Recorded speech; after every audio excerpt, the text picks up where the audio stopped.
Hello guys, this is me only और इस channel पे मैं वीडियोस बनाता हूँ सेल्फ इम्प्रूवमेंट और रिलेशनशिप एडवाइस के बारे में। आज की मेरी वीडियो का टॉपिक है how to stop missing them.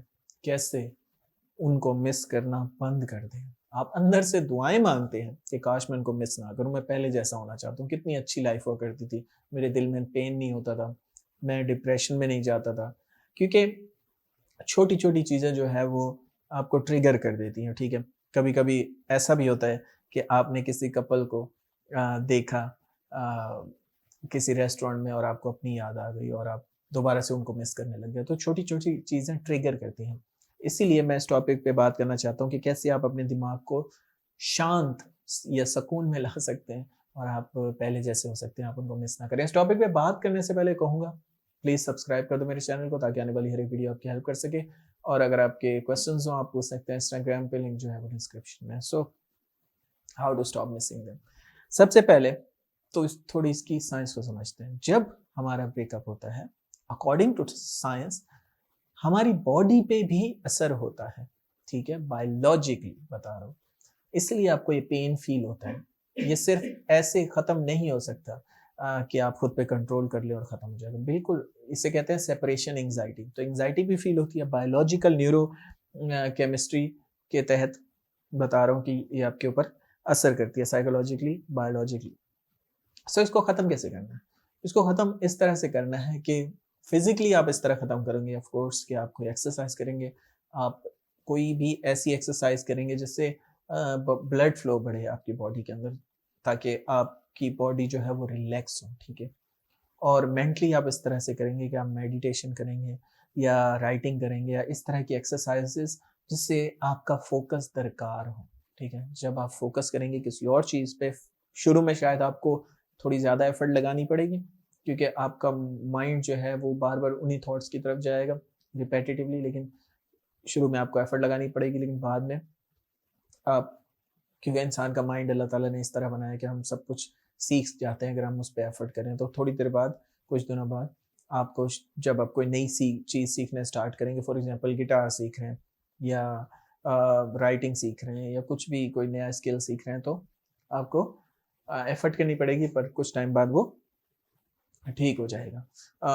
Doctor Helen Fisher ये कहते हैं कि हमारे माइंड पे ब्रेकअप के बाद, जो एक साइकोलॉजिस्ट हैं, वो ये कहते हैं कि हमारे माइंड पे इस तरह असर होता है जिस तरह एक नशे आवर इंसान के दिमाग पे होता है कि जब उससे नशा छीना जाता है तो वो एकदम बॉडी जो है विड्रॉल पे आ जाती है और फिर उनको बाकायदा डॉक्टर की ज़रूरत होती है।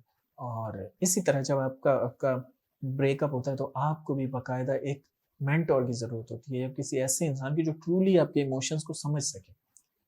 इसीलिए मैं कहता हूँ कि एक्सप्रेस मत करें या फिर सिर्फ उससे करें जिसके पास वाक़ई उस चीज़ का हल हो, या कोई रिलेशनशिप कोच हो या कोई साइकोलॉजिस्ट हो जो आपकी सिचुएशन को समझ के उसका प्रॉपर हल बताए। दोस्तों के साथ शेयर करना बहुत बेकार है क्योंकि दोस्त हमेशा आपको कहेंगे कि कुछ भी नहीं है, छोड़ दे, कुछ भी नहीं है, कुछ नहीं होगा। वो कभी-कभी एडवाइस अच्छी भी होती है, लेकिन कभी-कभी बुरी भी हो सकती है क्योंकि हर इंसान के अंदर सेम लेवल की इमोशनल स्टेबिलिटी नहीं है, ठीक है? रिलेशनशिप्स में बहुत डिफरेंट वे ऑफ लिविंग होता है, ठीक है? कुछ होते हैं जो जिनका अटैचमेंट स्टाइल जो है वो एंग्शियस अटैचमेंट स्टाइल होता है। यानी कि वो बहुत ज़्यादा लोगों से चिपक के रहते हैं और अगर उनसे कोई दूर चला जाए, मतलब वो बहुत ज़्यादा अटैच्ड हो जाते हैं। उनसे कोई दूर चला जाए तो वो पैनिक हो जाते हैं, वो एंग्शियस हो जाते हैं, वो कंट्रोल नहीं कर पाते। ठीक है? कुछ ऐसे होते हैं जो अवॉइडेंट अटैचमेंट स्टाइल के लोग होते हैं, जो किसी से ज़्यादा क्लोज़ नहीं होते, ठीक है? और अ, उनके लिए किसी को छोड़ना भी अ ईज़ी होता है as compared to anxious attachment style वालों के लिए। तो आपको आइडेंटिफ़ाई करना होगा कि आपका अटैचमेंट स्टाइल क्या है? आप किस तरह के इंसान हैं? किस बिहेवियर में रहे हैं बहुत अरसा?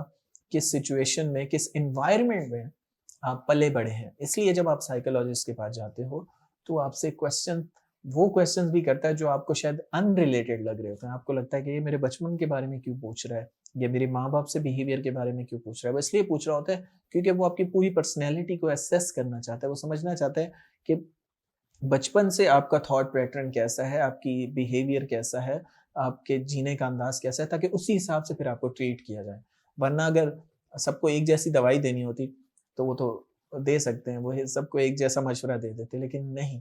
इसलिए इम्पोर्टेंट होता है कि आपकी पूरी ओवरऑल पर्सनैलिटी को समझा जाए, फिर उस हिसाब से कि आपको किन बातों पे गुस्सा ज़्यादा आता है या किन बातों पे आप ज़्यादा डरते हैं या किन बातों पे आप ज़्यादा खुश होते हैं। तो उस हिसाब से वो आपको मतलब हाँ, सॉल्यूशन देगा। प्रॉब्लम ये है कि क्योंकि आप ऑफ कोर्स आपके दोस्त साइकोलॉजिस्ट नहीं है या आपकी फैमिली वाले नहीं है, तो आप उनसे मशवरा लेते हैं और वो बाज़ औक़ात अच्छा भी मशवरा दे देते हैं और बाज़ औक़ात बुरा भी देते हैं। कुछ कहते हैं कि नहीं, उसके पास पहुँच जाओ, उससे बात करके देख ये वो, और कभी-कभी कोई कुछ कहता है कि नहीं, मूव ऑन कर और छोड़ दे। वो डिपेंड करता है सिचुएशन के ऊपर, और वो सिचुएशन वो लोग नहीं जानते, of course they are not psychologist, और कभी-कभी वो फिर बहुत ज़्यादा प्रॉब्लम क्रिएट होती है। और क्योंकि प्रॉब्लम एक ये भी चीज़ समझने की ज़रूरत है कि they are not in emotion, वो इमोशन में नहीं है, तो वो आपकी सिचुएशन को उस तरह से असेस नहीं कर सकते जिस तरह से आप कर सकते हैं, ठीक है? आपको ये पेन फ़ील हो रहा है, उनको पेन फ़ील नहीं हो रहा, तो मेबी शायद वो आपको ये भी बोल दें कि उनको बुरा-भला बोल दो, और आप उनकी बातों में आके अगर आप उनको बुरा-भला बोल देते हो और बाद में फिर आपको गिल्ट फ़ील होगा, तो और ज़्यादा प्रॉब्लम होगी। So that's why only contact mentors, और अदरवाइज़ बहुत मुश्किल हो जाएगा, आप हमेशा उनको मिस करते रहेंगे, और इसी चीज़ के लिए नो कॉन्टैक्ट बनाया गया है।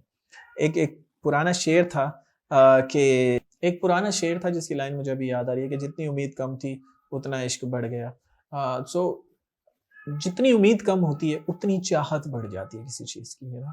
Specially when you are dealing with human, जब आपको पता हो कि उनके चांसेस कम हैं आपको मिलने के, तो एंग्ज़ायटी बढ़ जाती है, और एंग्ज़ायटी स से फिर लव क्रिएट होता है और आपको लगता है कि आप उन्हें आपको चाहिए ही चाहिए, यू नो? इश्क की शिद्दत बढ़ जाती है। सो नो कॉन्टैक्ट इसलिए भी अच्छा है कि ये उनको भी ये शिद्दत का एहसास दिलाता है, क्योंकि जब तक वो आपसे करीब रहते हैं, उनको ये एहसास नहीं होता, वो आपको मिस नहीं करते, उनको लगता है कि यू नो उनको आपके प्यार का एहसास नहीं होता, यू नो। लेकिन जब आप उनसे दूर जाते हैं, तो फिर उनको भी एहसास होता है और वो भी आपको मिस करते हैं, उनको भी वो छोटी-छोटी बातें याद आती हैं। सो इसीलिए उनसे दूर जाना बेहतर होता है। आखिर में ये कहूँगा कि अगर आप चाहते हैं कि उनको मिस ना करें, तो अपने थॉट पैटर्न पे कंट्रोल रखें। Use affirmations.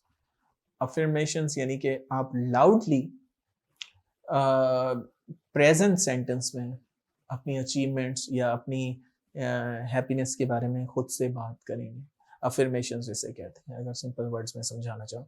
यानी कि आप कहेंगे कि मैं बहुत खुश हूँ आज, या मैं बहुत खुश हूँ कि अल्लाह ताला ने मुझे सेहत दी है, मैं बहुत खुश हूँ कि अल्लाह ने मुझे पैसे दिए हैं, या मैं खा सकता हूँ, मैं पी सकता हूँ, मैं अच्छे कपड़े पहन सकता हूँ। यानी कि प्रेज़ेंट सेंटेंस में आप शुक्र अदा करेंगे, और रिपिटिटिवली और जितना लाउडली करेंगे, उतना आप उस बिलीफ सिस्टम को अपने अंदर मजबूत करेंगे। अकॉर्डिंग टू साइंस, जितना हम लाउडली किसी चीज़ को असर्ट करते हैं, यानी कि रिपीट करते हैं, बार-बार बोलते हैं, उतना हम अपने अंदर उसका बिलीफ सिस्टम बनाते हैं। इसलिए लाउडली अगर आप तिलावत करते हैं, लाउडली अगर आप अल्हम्दुलिल्लाह कहते हैं, तो आप अपने अंदर ये बिलीफ पैदा कर रहे हैं कि आपकी ज़िंदगी अच्छी है। क्योंकि सब चीज़ थॉट पैटर्न से रिलेटेड है, ठीक है? मोस्ट ऑफ द टाइम लोगों की ज़िंदगी बहुत बेहतर होती है, लेकिन जब उनके साथ बैठो, उनकी बातें सुनो, क्योंकि उन्होंने अपने दिमाग में इतना रिपीट किया होता है और अपना एक बिलीफ सिस्टम बनाया होता है कि मेरी ज़िंदगी बेकार है, मुझे कोई पसंद नहीं करता, मैं शक्ल में अच्छा नहीं हूँ, मुझ पे कपड़े सूट नहीं करते, मैं कभी सक्सेसफुल नहीं हो पाऊँगा।